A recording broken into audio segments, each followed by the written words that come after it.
Okay, we finished the books of Samuel. And if you look, we're looking at the books of Samuel, who is the dominant figure in the books of Samuel? David. David's Yes. the sort of the dominant figure, even though it starts before David, because it starts with the prophet Samuel, the last judge, and we've got a time with Saul. But even Saul's story is so intertwined with David, it's almost impossible to talk about Saul without talking about David, because the connection is so strong. And if we look at David's trajectory as we go through the books of Samuel, what is sort of the arc of David's story? How would you describe the progression? And remember, we're talking about a writer who is shaping the story. So he's not just writing down facts. He's shaping it into a narrative. And narratives have meanings, have points. So what? Shepherd. Okay, he starts. He is starting there. So we start as a shepherd. What's the trick? Where does it go from there? He goes to the king and plays because he has demons. Okay, so what direction are we talking? Okay, we're moving up. Yeah. Okay, so local boy does good. Makes good. Although we have right at the beginning, the shepherd part isn't just he's a shepherd. No, that's when he first finds out that he's going to. He's anointed. Mm-hmm. Even though, as we look at the story, he doesn't seem to know that. Mm-hmm. I mean, as we look at the story, he doesn't say, "Well, I was anointed. When I was a teenager, I was anointed." He probably didn't even register with the it's kind of interesting though that we don't have that. Yeah. Doesn't seem to be part of these individual stories that are being woven together. That an awareness of what David's going to become, maybe, and that's got to be intentional, because the writer could have certainly injected that into the story. He's the one shaping it, but he chooses not to do it. So, but we've got this trajectory, and maybe it would diminish the story if he knew from the very beginning, this is my destiny, because he's reacting to things. And at times in the story, even though we, the reader, know it's going to come out all right, because we know his destiny, he doesn't. And therefore, he doesn't react as though, it's going to be fine. I don't need to worry about it. Saul's not going to kill me. I don't need. Goliath is, I don't worry about it. We don't have that in the story. So we've got him moving up. Yeah. Small town boy moving up. But we know his destiny. We know it anyway because we're reading it. Yeah, we're reading it, and we know it's like knowing George Washington. Gee, will he be president? I'm not sure. I think we pretty much know. So the trajectory is going up. Tell me more. Then he becomes like a soldier. Raider. Okay, becomes a soldier. Yeah, and then okay, starts good soldier. Sometimes. Well, good. He's a good soldier. Yeah. Because good soldiers win, right? Yeah. Good warrior, because he wins, even when he's doing things that we might, in the 21st century, think it's a good thing to do. He's certainly good at what he does. Yes, that's okay. He's good at what he does. He's a good warrior. So his trajectory is going up. What else happens with David? So we're still moving up. Okay. Well, he hunts for Saul. I mean, he does all the fighting for Saul. Okay, he's fighting for Saul. And he meets his son, and Jonathan, and they become really good friends. He and David become buddies. Okay, now Saul is in here, and what is Saul doing with respect to David? He's now getting jealous. Okay, he's jealous of David and wants to eliminate him, but does he catch David? No. So David still is moving up. And what eventually happens? If he's moving up, does he reach a peak? Yes. Does he reach the top of the mountain? He stops. Yeah. Depending on God. Well, okay, he reaches the top, and Saul, the great antagonist in the story, David's great antagonist, he dies in battle, and David doesn't even have to kill him. Somebody else, Philistines kill him. So Saul is gone. David becomes king of Judah, then becomes king of Israel, and David is feeding the people, right? And what else is he doing? Well, he's treating them well. He's treating them well. What else does he do? He messes up. Well, before. Oh, okay. We're talking about him at the top of the heap. Okay. He, Built his city. what's that? Built his city. Builds his city. What else?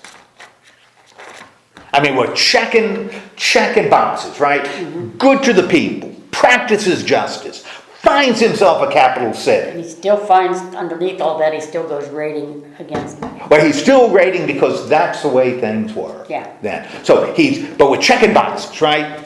So what other boxes are we going to check? He moved the ark. He moves the ark. Yes. You know, the great religious symbol for the people. The ark that guided them through the wilderness.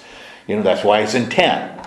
It's in a tent. He brings that ark, boom, into his city, which is the city of David. You know, brings it into the city.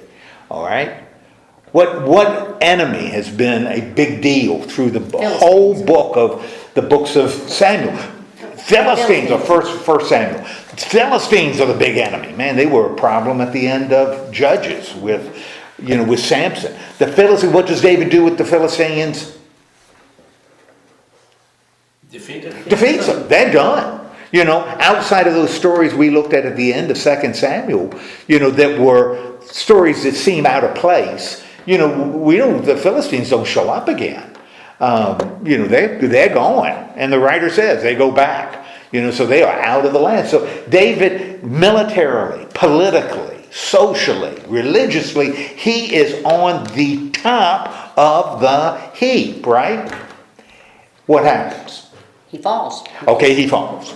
And as the writer is telling it, now if we were reading this as impartial historians and looking at the life of David, we could say maybe a lot of different things, reasons for his fall, but the writer tells us what the problem is. What is the problem? Bathsheba. Okay, Bathsheba becomes part of the problem, becomes almost a symptom of the He problem. stops consulting God. Okay, he stops consulting God, and he stops doing what? He stops going. He stops doing what kings do. He stops doing what kings do. He stops consulting God. And now we're talking about sliding. And as the writer writes it, it's not like, oh, it's a path. In most of our lives, trajectories are like this, up and down, and but this writer isn't going to do one of these. It's up, and then when David goes down, It's down. it is down. And it starts with this, and how does the snowball, pick up momentum? David's lies become more frequent as he tries to cover up. His lies become more frequent. His cover-ups become more frequent. He knows exactly what he's doing. Other people know what he's doing. Joab, Nathan knows what he's doing. And what ends up happening as a consequence of these really bad decisions that David makes with respect ultimately to God, what ends up happening to David? Does he rebound? He becomes very, very weak. Right. He in doesn't. everything and everything. He doesn't rebound. He's sliding downhill. And what are some of the things that we meet as he goes downhill? Some of the stories that are the downhill stories. Trouble within his own house. Oh, Lord have mercy, he's got trouble in his own house. His sons. With his sons. His sons are a nightmare. His Ammon and Absalom are terrible. Problems, but all of them are trying to manipulate. They're all manipulating David. And David doesn't seem to either be aware or doesn't seem to really care. He doesn't fight it. What's that? He doesn't fight it. He doesn't fight it. Yeah. In fact, the only thing, people have to push him. Joab has to push him. Good gracious. When Absalom, he defeats the great threat to his reign. Absalom has taken power. It's not like David is fighting. He's taken power. David's out of the country. and he defeats Absalom. And part of defeating Absalom is Absalom's got to go. And Absalom is killed. And David, his army's won this tremendous victory. And how does David respond? Absalom, my Absalom. And until Joab says, you got to get out there. The army is getting depressed because you're so depressed. They fought for you. They risked their life for you. And you act like they lost. You can't do that. So what does David do?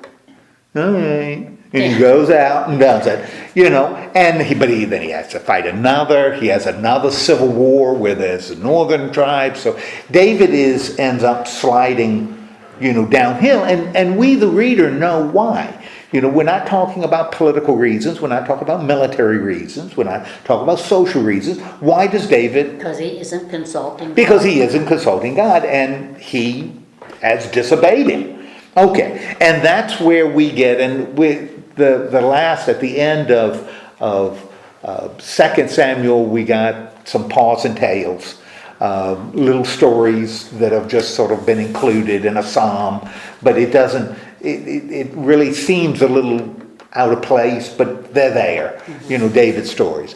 So we leave 2 Samuel and start entering the Kings, books of the Kings, and that's what we're going to be looking at. The books of the Kings, and and the books of the Kings will be the book from the same perspective of the writer, whether it's the same hand or not, who knows, but it's certainly the same perspective as the one who wrote 2 Samuel. Now there are certain things that we learned from 2 Samuel that we want to think about, we want to remember as we look at the book of the Kings, because it tells us the perspective of the writer. First, we see Lord used a lot. Yes. A lot. Which tells us, and Lord, even when we looked at Genesis, tended to be a word that was associated with the south, with the southern, with Abraham. And Abraham's stories are southern stories. Jacob's stories are not. They're northern. But Abraham's stories tended to have locations in the south. And those were the words, that's where we run into Lord a lot, those 4 letters. And we see Lord a lot here in the books of Samuel, books of the Kings. And I think the writer is coming from a southern perspective. In other words, he's writing in Judah. He's writing either for the court or for the king, but his perspective is a Judean perspective, not an Israel perspective. He isn't looking at Ephraim. He's looking at Judah, because that's the country where he lives. So his perspective tends to be a southern perspective. That's important because eventually the capital of the southern kingdom is going to be Jerusalem. And as we look at the books of the Kings, nothing from the north is going to be good. Nothing, when the kingdoms divide, and they will, nothing related to Israel is going to be good. They're never going to have a good king, according to the writer, ever. All the kings of Israel are bad. Primarily because they aren't worshiping God in Jerusalem, where you're supposed to worship God. So they have to be God. They build another temple, to worship God in their own country. That's wrong from that perspective. So in other words, they were expected to travel to Jerusalem to worship God? From the writer's perspective. Now remember, when I talk about anything from the writer's perspective, yes. Wow. And they don't have a Davidic king. They're ruled not by a Davidic king. They're ruled by other dynasties. That's wrong. Yeah. So coming from their perspective, anything about the north is going to be bad. So expect that as we look at this. What the north does is tends to be bad. The focus is going to be on Jerusalem. It's going to be on the southern kingdom. Eventually, it's going to be on the temple. Not as strong as it is in the books of Chronicles. So, books of the Chronicles, that's all temple centered. The whole thing is focused on the temple worship. But this is going to be far more related to the south, the southern kingdom. Where would we look for the northern perspective if we wanted to compare? Don't know. I mean, we don't have ancient works that reflect that. And part of the reasons we don't have, one, you don't have a huge amount of written material anyway. just because writing, you don't have anything to write on. So you don't have a huge amount of written material anyway. The material that they're using is very fragile. They're writing on reeds. That they just don't last. So it's almost, you could almost say it's rare to have ancient materials written. Something else that's part of it is that both the northern kingdom and the southern kingdom are going to be conquered. And the conquerors are not going to be interested in preserving the history of the people they conquered. And so a lot of what might have been written, and we don't know because it's not there, but even if it was written when the Assyrians conquered the northern kingdom, it would be in their interest to destroy history, because if you don't destroy it, they have something to build on. You have something to coalesce. And especially, and we're going to see this later, because we're going to go through the fall of Israel in the books of the Kings. One of the things that both the Assyrians and the Babylonians did, this is different than what the Persians and the Romans did later. What the Babylonians and the Assyrians did, when they conquered a territory, they tended to ship the leadership of the territory someplace else. They'd move the leadership. They didn't ship everybody out. You couldn't do that. You couldn't depopulate it. But you should take the leadership, because most people are just so poor. They just want to survive. They don't care who's king. They just want to have enough to feed themselves for the day. But they would take the elite and move them into another part of the empire. Well, strategically, that makes a lot of sense, because if you're taking the leadership of Judah or the leadership of Israel, you're taking them out of Israel and moving them somewhere else, way to the east, that leadership feels no sense of loyalty to the land where they're living now, because they've just been transported there. They'll ship that leadership into Palestine, into Israel. Well, the people that they've shipped in there, they don't feel any loyalty to the gods of Israel. I mean, they're coming from another part of the empire. So as a way to maintain control, that's what both the Babylonians and the Assyrians did to keep control of their empire. The Persians and the Romans will do something different. They want to keep the leadership in the land because they hope the leadership will support them.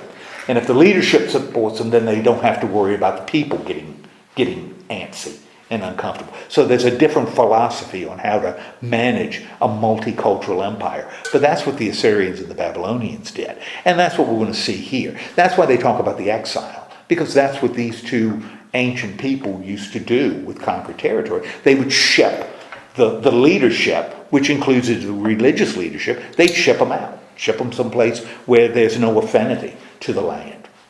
People didn't care. So you wouldn't have to put down rebellions, because you're not fighting for your home. You're fighting for somebody else's home, because you've only been here for a few years, not even a generation. So that's what we'll see happen. Now, of course, the writer is going to interpret all theologically. This is all going to be theological. This isn't going to be political or military. It's going to be theological. It's going to involve God. God is going to enable it to happen. But we'll get into that in a little bit. Right at the beginning, when we start 1 Kings, who's mentioned? David. As soon as we get there. King David. Okay, we got King David. Now, we've come through the books of Samuel, where David was the big cheese in the books of Samuel. What is David's condition? He's very old. Okay, he is incredibly old. In fact, he is so old. What do? Go get a young girl to keep him They get an old girl. He is really old, and evidently his circulation is bad, because David, Not there yet. He's cold. he is cold. He gets cold. So they get this young girl, Beautiful. and she's beautiful. And what is the purpose of this young girl? Lie with him and keep him warm. All her job is to keep David warm. Now, I think that this may be David. David has now reached his lowest point, because here this great warrior who was admired so much, and the crux the thing that brought the problem, that demonstrated that he had turned away from God and was trusting himself, was his lusting after this beautiful woman he saw. Now he is a Old man. pathetic old man, and he's got a young Beautiful girl woman. who's beautiful just to keep him warm. Yeah. You know, he is now this doddering old man. And that's now David's condition. So David's not rebounding. You know, he is not a ladies' man, you know, at this age. He is kind of sad. And again, he's had problems with his family. What happens? One thing after another. So here's this doddering old man who needs this beautiful girl to keep him warm because he gets cold. Not a shocker. What ends up happening? Well, Another son. Adonijah. Another is son. that how you say that? Yes. Adonijah. Adonijah. He's another son. We know he's a son because he's Absalom's brother, was Absalom's younger brother. And what does Adonijah do? Claims the throne. Okay, he claims the throne. Now, what's kind of interesting is when he claims the throne, he's not alone in claiming it, right? No, Okay, who's with him? Joab. Joab, and who is Joab? Commander of. Okay, he's the commander of David's army. And Joab's been important because in the past, Joab has done what? Kept David's secrets and. Well, he's kept David's secrets because he knew with Uriah what David was up to. Yeah. What else about Joab? He killed a lot of people. He killed a lot of people in revenge. You know, Abner, Amasa, he killed Absalom. So he didn't support Absalom during Absalom's rebellion. He stayed with David and in fact pushed David to be like a king. You know, but now Joab is backing Adonijah. And Adonijah, it doesn't appear here that Adonijah is rebelling, right? Because he's certainly declaring himself king, but later we're going to see that Solomon does the same thing. So it's almost like, you know, he's not trying to take power from David. He's establishing himself as King. the successor. Yes. You know, that David's an old man, he ain't going to be around long. You know, I'm going to take the reins of government. You know, he can't do it anymore. I'm going to take the reins of government. He can be in retirement. I'm not going to kill him, but he ain't going to be king anymore. Okay, so he doesn't, I know we've seen this before, that we've had kind of a civil war as a result. Because Joab is there, and Abiathar is there, right? Who is one of the priests that again backed David, you know, in the Absalom rebellion. But who doesn't support him? Zadok the priest. Zadok doesn't support him. Nathan the prophet. And Nathan the prophet. And Benaiah. Benaiah doesn't support him either. So we've got these three guys that don't support Adonijah, but you got two major players that do. Now what does Adonijah do? He didn't invite them. Okay. His feast. He's having a feast, and it says he's having a feast in a place called En Rogel, and that's a spring really, really close to Jerusalem. So it's not like when Absalom went to Hebron, which is someplace else, and this is David's in Jerusalem. This is all happening in and around. This is like a suburb. It's a spring. Jerusalem, and I think I've said this before, Jerusalem is on top of a mountain, and it's a walled city. Good for protection. If you're being attacked, that's what you want. You want a walled city on a mountain, because it's hard to get to. The trouble with a walled city on a mountain is if you're facing a siege, Not only are you going to run out of food, but before you run out of food, you're going to run out of water. So you're going to have springs to feed the city if it's sitting on top of a mountain. And this was one of the springs that fed the city. So there were pipes, and they were sophisticated, providing water to this walled city. He's there, feast, and we know what he's going to do. What's he going to do at this feast? He's going to do sacrificial stuff. He's going to do sacrificial things because it's going to be at that feast that he's going to do what? Claim the throne. He's going to claim the throne. Again, this doesn't seem like the same thing that happened with Absalom. Doesn't sound like he's rebelling. It's more like, my dad, because even the writer even says, one of the reasons he feels this way is that he and his dad have always gotten along.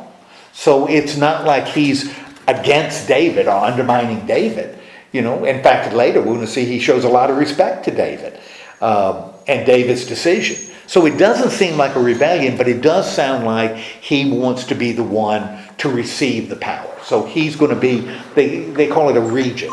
He's going to be sort of a regency while his dad is still alive. His dad, is going to be kind of quasi-king, but he's going to have the power, and when his dad dies, he'll ascend to the throne. Okay, so this is what he's going to do, declare at this banquet. But we've got 3 people that are on the outside, right, that aren't part of this.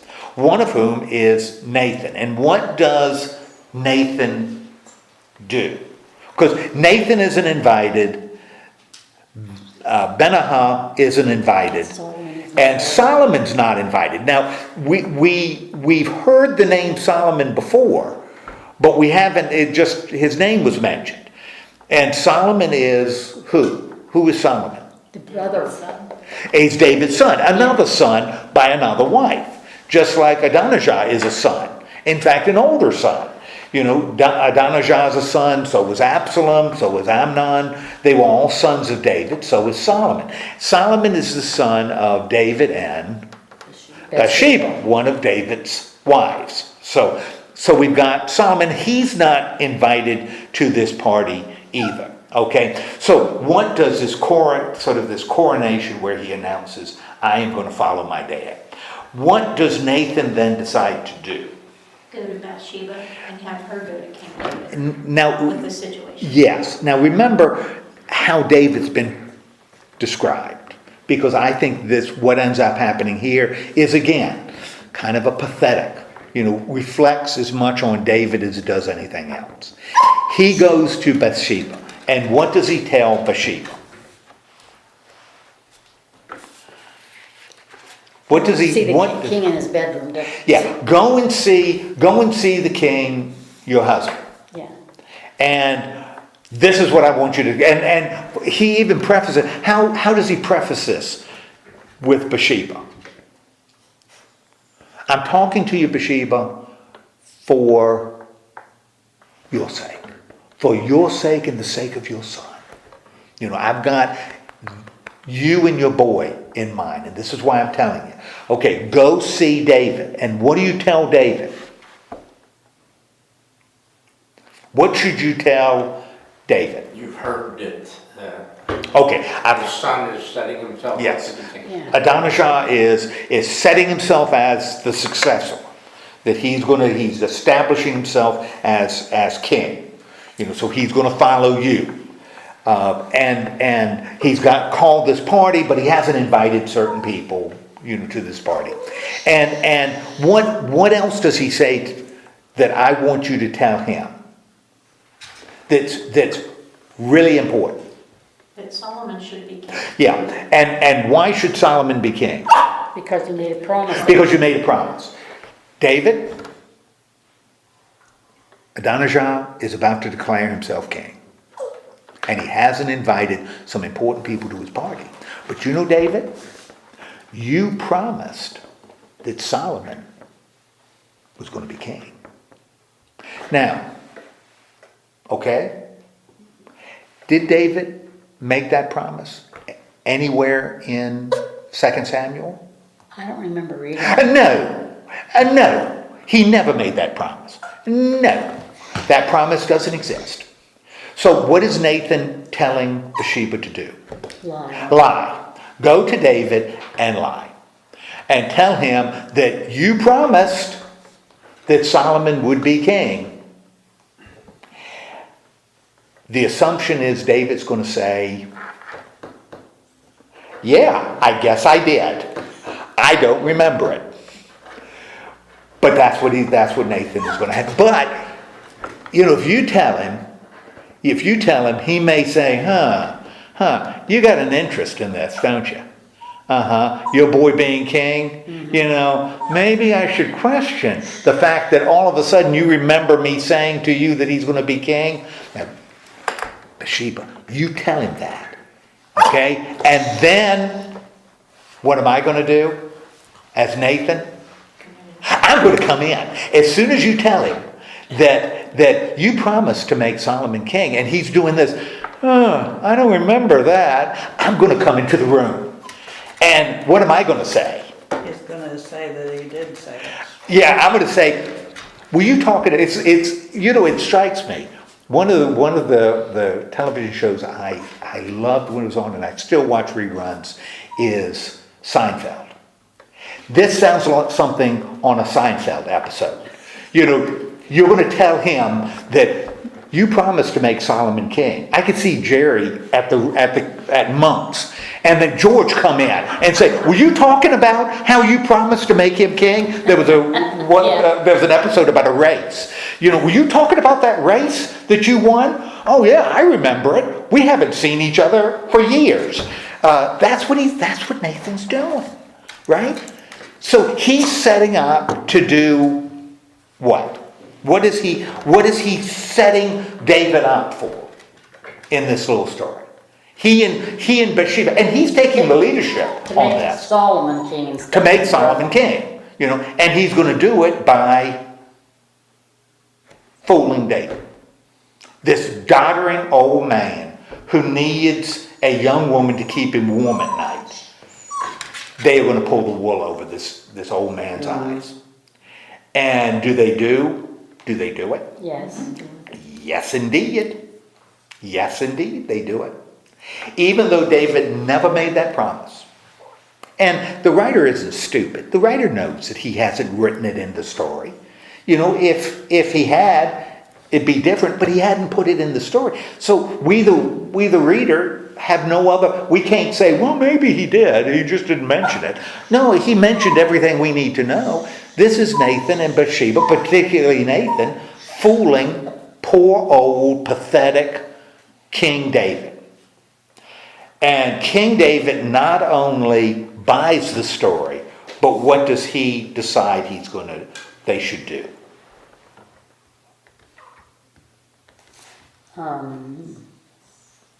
But now, Do what now? do it now. Anoint her. We're gonna go. We still got a priest left, right? Zadok is still around. He hasn't gone to the party either because he wasn't invited. So we're going to get Zadok. You guys are going to go to another spring right around Jerusalem, because that's what it is. You're going to go to another spring on the other side of town, and while they're having the party, what will happen to Solomon? You'll get anointed. He's going to be anointed. The oil is going to be poured on His head. his head. Interesting, Adonijah is going to declare himself king. He really doesn't talk about anointing, the oil being poured, because that makes you the crystals, that makes you the one chosen. And so the writer doesn't want to suggest that he's being anointed, because now you got two anointed kings. It's only going to be Solomon. He's going to be the only one I was anointed. going to say, how do they unanoint the other? Because he wasn't anointed. He wasn't anointed, so you don't have to unanoint. Unanoint. You don't have to get a towel and dry them off, Okay, but that was a big deal. Yeah. Remember in Samuel, that's why, in the books of Samuel, that's why when the guy comes with the word that he had killed Ashbaal, or that he had killed Saul. that David had him killed because he had raised his hand against God's anointed. You're not supposed to do that. So Abijah wasn't. So many of the stories that we're reading about sort of parallel other stories that were similar, like the two brothers, the one left with his inheritance, okay, and the other one stayed, and then he came back and said, there's two brothers, and, and it just seemed like it's... What does that tell you? The history is following the same thing. That certain things never change. Yeah. You still have brothers that are rivals, that you still have problems inside of families. You still have people jockeying who will inherit dad's money. You have, nothing has changed. You still have betrayals. You still have, the same sort of things. Now, this, though, they're putting in a theological context. So even though this is a sleazy way to do it, who's going to end up being king? Solomon. And Solomon is the one that God wants to be king. So as we read it, even though he is not explicitly being here, although David uses a lot of God language in this must be the will of God.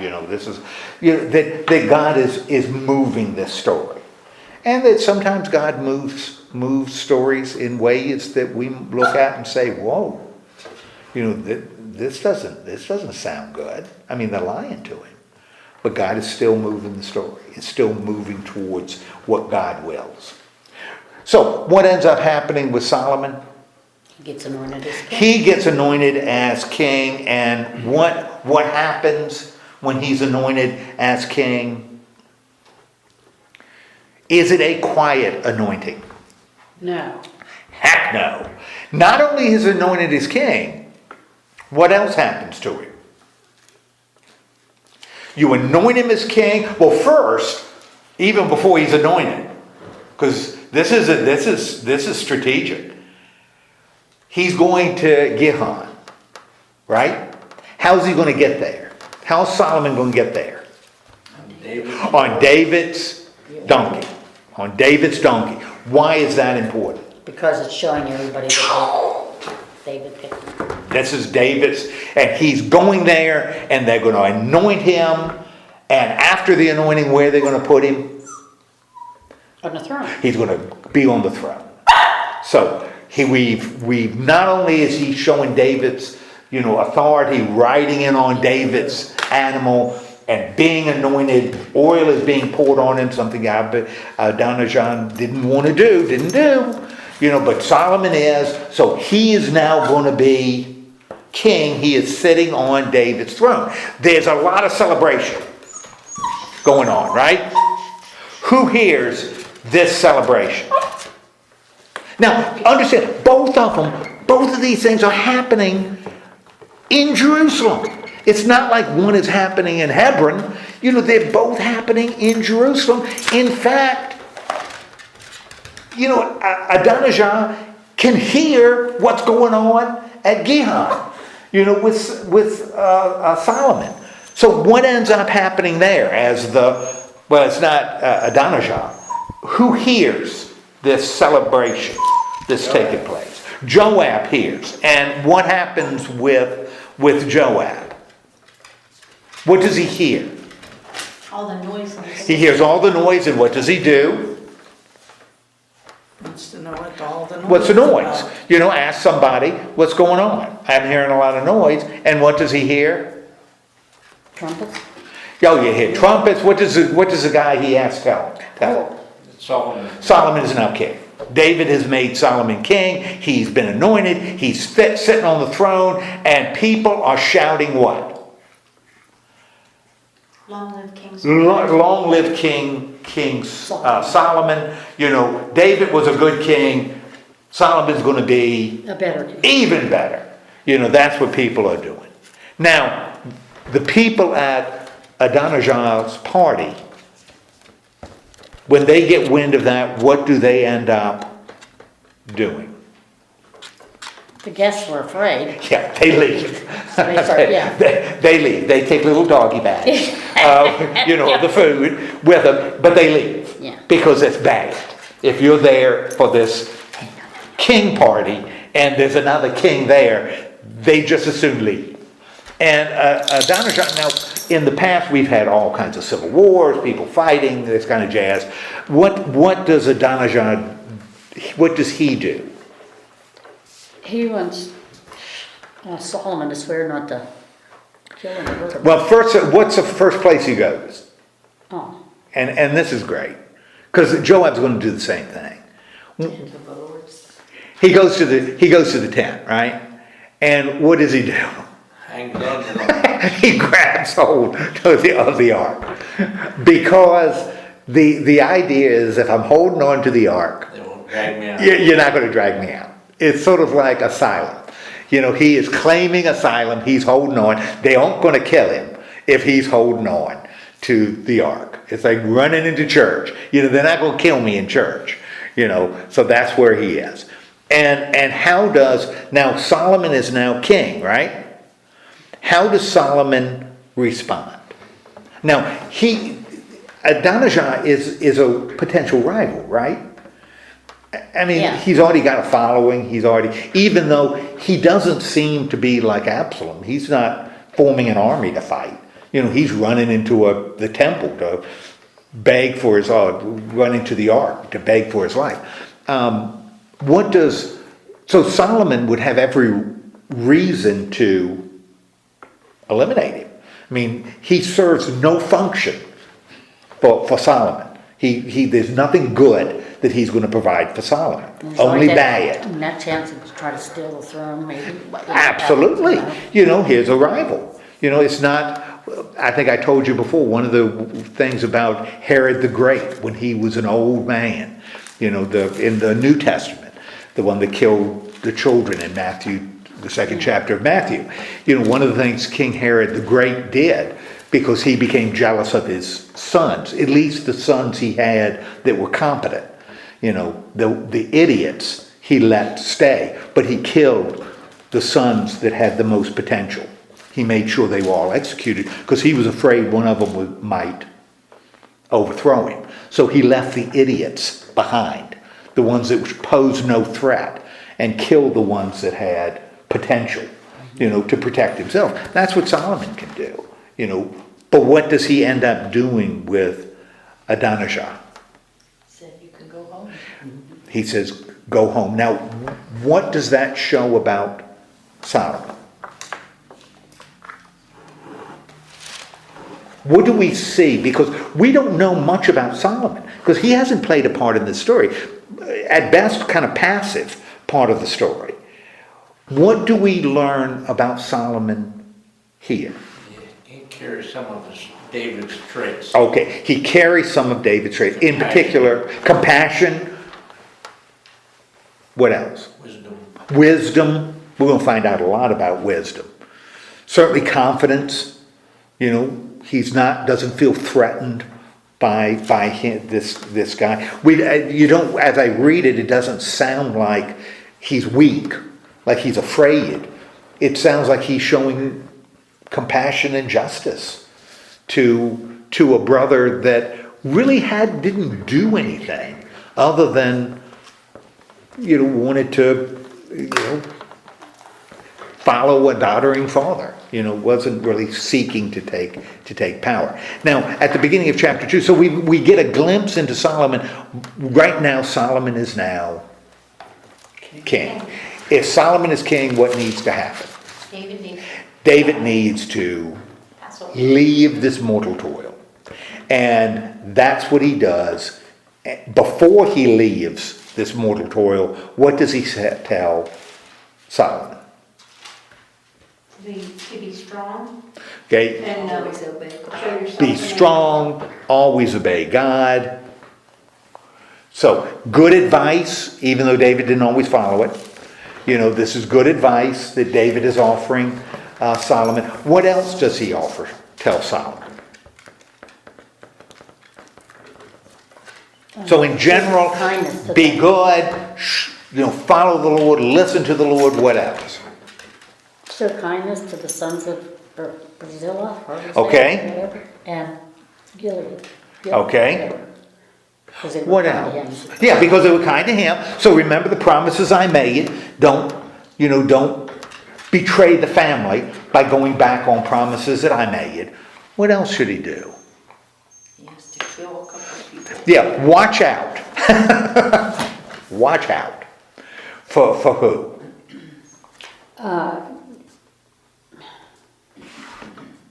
Joab. Joab. Joab, maybe you don't want Joab to die a natural death. Yeah. Now David isn't ordering Joab's execution, but he's telling his son, why should his son, why might he want to eliminate Joab? Because he would maybe fight for the, Well, he certainly could. His loyalty is questionable. Yeah. Because even though he didn't go with Absalom, he was supporting your rival, Adonijah. What else does the writer remind us in David's speech? What is on Joab's hands, Yeah. not on David's. Yeah, that Joab did some things that he really shouldn't have done. Particularly to two people with whom two people that could have really helped David in times when David needed it. Joab, for his own reasons, decided to take action. And he doesn't mention Absalom, but he does mention these two generals. That remember, David really could have used. But Joab, for his own reasons, ended up killing. So you may want to settle the score with Joab. Who else is mentioned? The priest. Okay, Abenathar is you got to watch him because he backed your brother, so he may not be the one to trust. What else?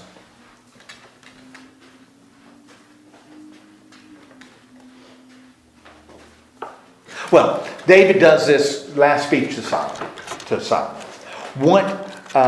Then what does the writer tell us happens to David? He died. Okay, he dies, and the writer tells us I'm coming down. after his death what will happen to his kingdom. What's the condition in his kingdom? Is his kingdom in good shape when he dies?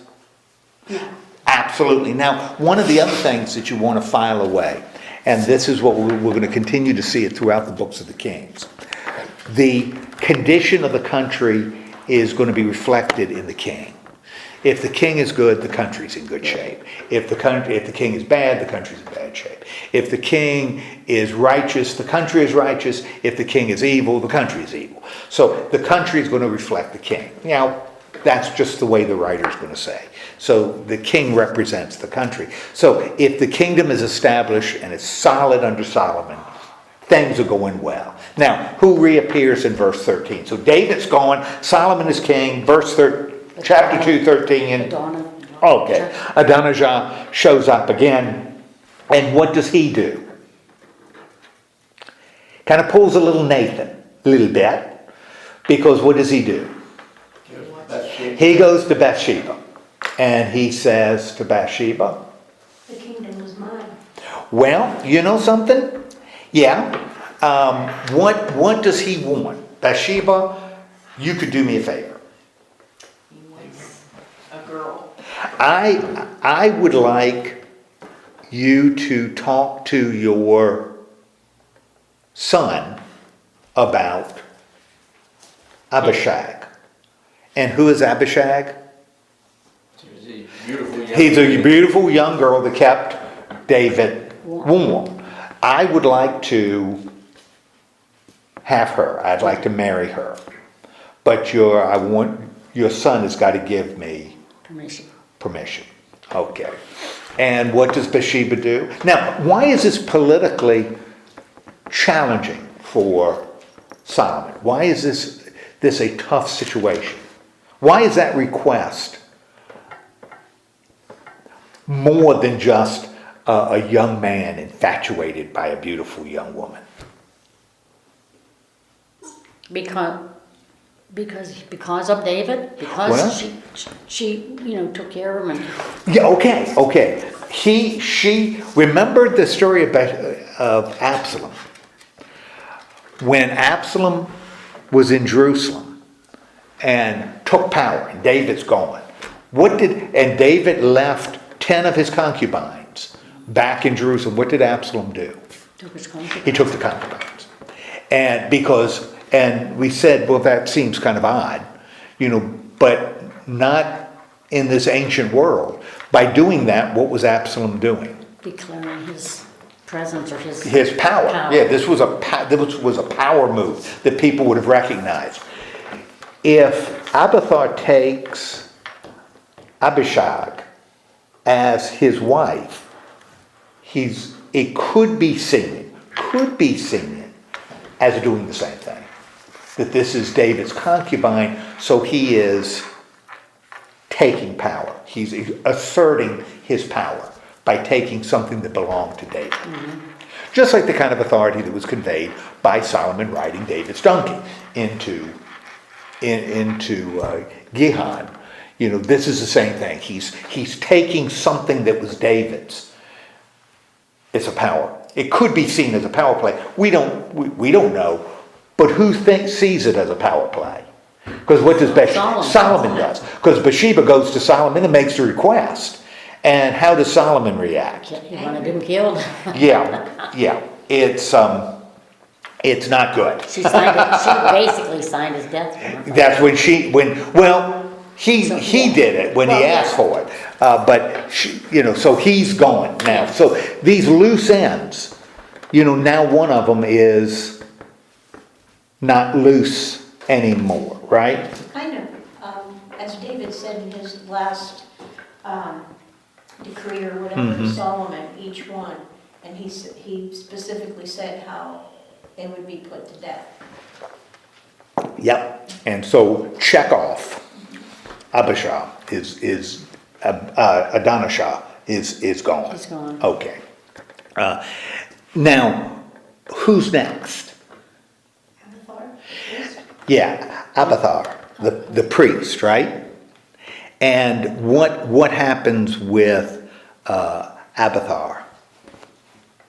He sends him back to the fields, his fields in Anathoth, Okay. because he deserves to die, but he wasn't going to put him to death now because he carried the ark for his father David. Okay. So now he is exiled. So we've dealt with one, we've dealt with two, but the big kahuna is Joab. Okay. And again, the writer reminds us that he supported Adonijah, but he didn't support Absalom. Okay. Now, evidently, Joab is interpreting the signs, and the signs are not good. The signs are not good. And so what does Joab decide his best course of action is? Stay where he was and not come out. Yeah, he's going to go to the temple. And he's going to hang on. Yeah. Right? And he isn't going to come out. So he's going to be in that, hanging on to the ark. What does King Solomon do? Let him go to school. Okay. He has every right to be in that temple. I respect his right to be there. Binah.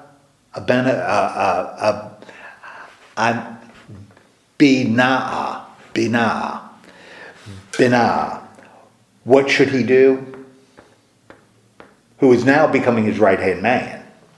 Kill him. Kill him. Mm-hmm. And so what happens? So he does. In a very dramatic way, because, he says, come out of the tent, and Joab says, are you crazy? There's no chance in this world I'm coming out of this tent, because if I come out of this tent, you're going to kill me. And what happens to him? He gets killed in the tent. Yeah. He gets killed anyway. Okay, so now we've eliminated 3, right? 2 dead, 1 in exile.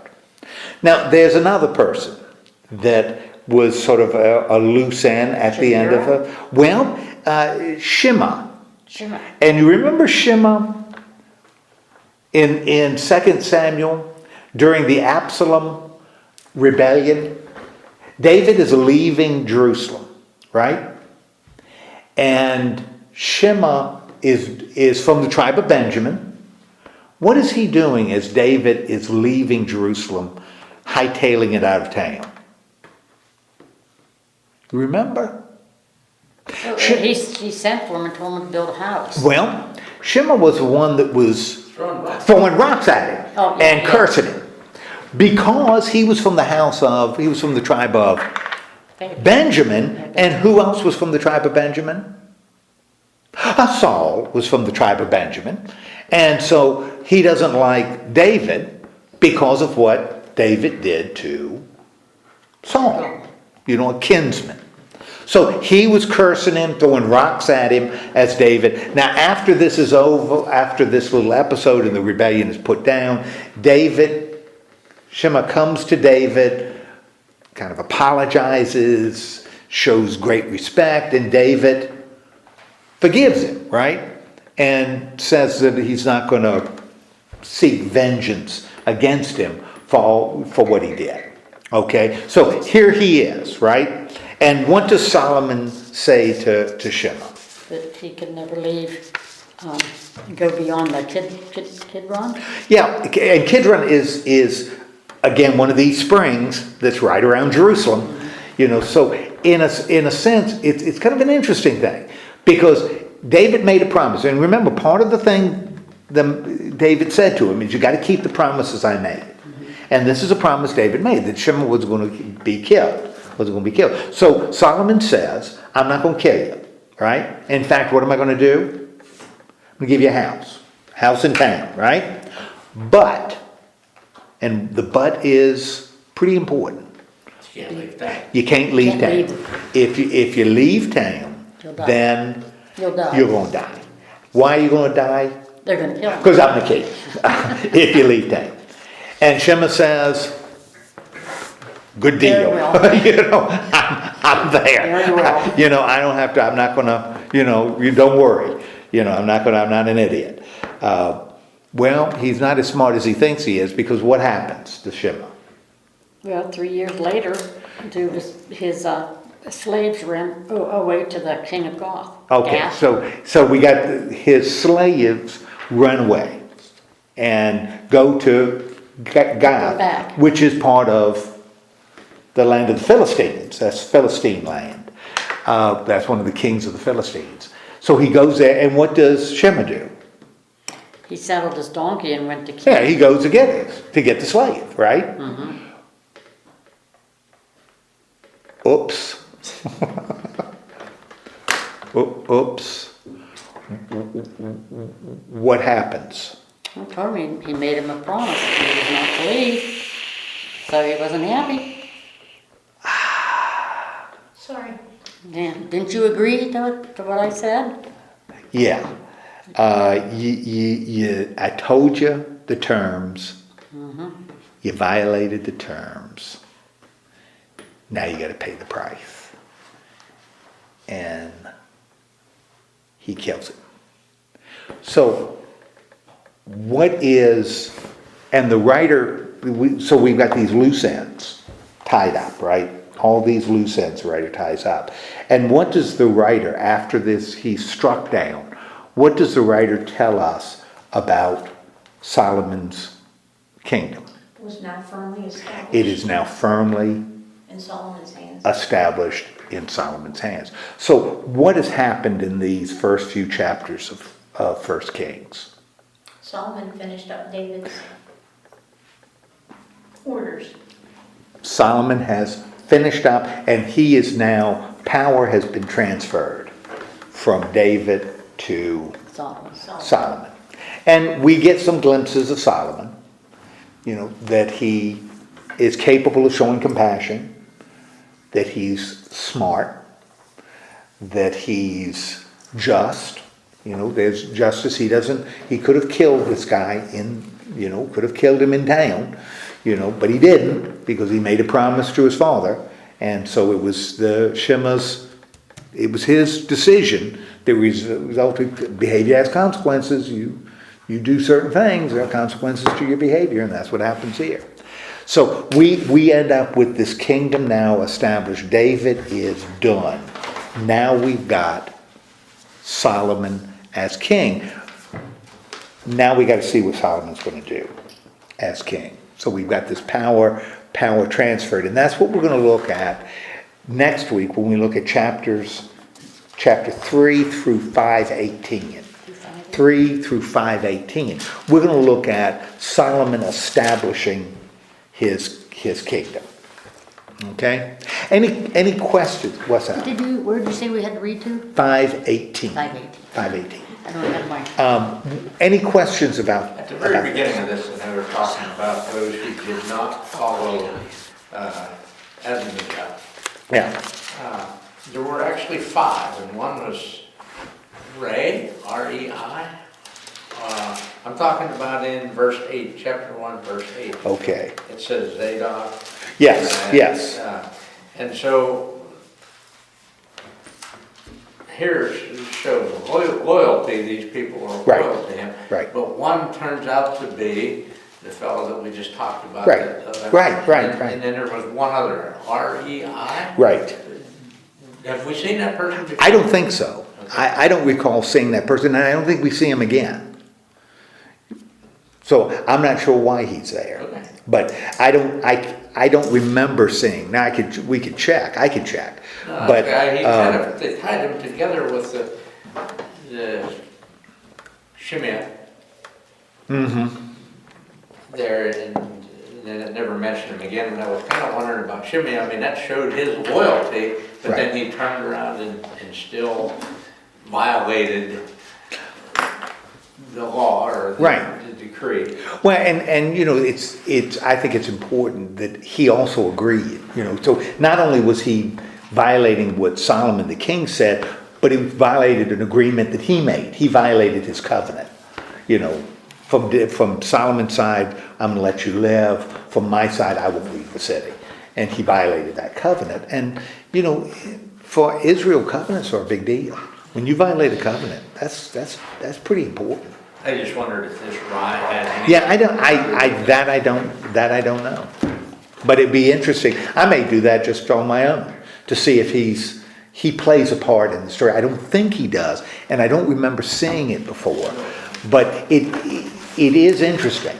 And it is interesting that there are 5, because although that's a perfect number 2, 7s and 3s are big. So if it was 7, that would reflect something more than just the people. If it's 3, but the fact that there's 5, that becomes kind of interesting. So I might look at that and see if he's mentioned anywhere else, if he plays a role in the story. Later. Now, Zadok will. Zadok is going to be a big deal. I mean, he is going to be big later in the story. In fact, he's going to be more than Aaron. It's going to be the Zadokite priesthood. So the priesthood that's going to be established in the temple will be the descendants of Zadok. So he's going to become really important in the story, even more important in the books of the Chronicles. He's a big player in the Chronicles. Nathan's kind of coming across like a manipulator here. Yeah. Well, it's not something that I always thought Nathan was the prophet. He was right.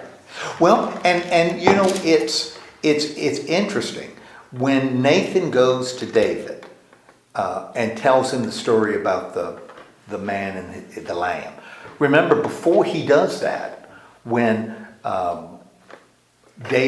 Nathan doesn't. No, I'm wrong.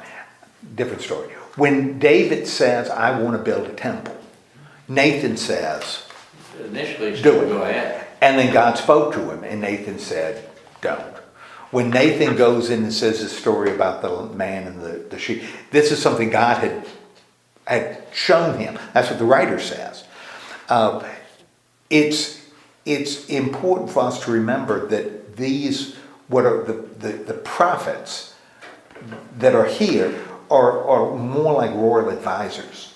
That's the class. We see prophets as people who can see the future, that are prophetic. They're prophetic only in that they can see the consequences of action. They're like advisors. In fact, there were schools to teach people how to be prophets. Like you go to college, to learn how to be a good advisor, to read the signs, to read the lay of the land. And that's what prophets did. When he goes to talk to Bathsheba, there's no mention that God told him to go. He made a decision to go. And that's a shrewd advisor to the king, does that for its own self-preservation. So yeah, we can kind of cloak him with kind of a spirituality that I don't know that Nathan deserves. And I don't think it's reflected in the narrative. Nathan doesn't always act in the spiritual way. He didn't when he told David to build the temple. God had to correct him. And he sure doesn't when he goes to Bathsheba. But you're right. Nathan, we get this idea that Nathan is, almost pure.